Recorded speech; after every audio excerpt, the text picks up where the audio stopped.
কেমন আছেন সবাই? তো এদিকে একটু চলে আসো, সবাইকে দেখাই। তো এই সিমটা আসলে আমার অনেক ভালো লাগে, আর হচ্ছে সাদা ফুল এই সিমের।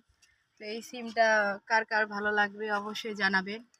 আর সিম তো শীতকালীন সবজি বলা চলে। তো শীতকালীন সবজির মধ্যে সিমটা ম্যাক্সিমাম মানুষের অ্যালার্জি থাকলেও সিমটা কিন্তু কেউ বাদ দেয় না। তা আমারও আর কি সেই রকম পছন্দের একটা সবজি বলতে পারেন। আর আমার বাড়িতে শীতকাল আসা মানেই চলবেই। ঠিক আছে, সবাই ভালো থাকেন, সুস্থ থাকেন।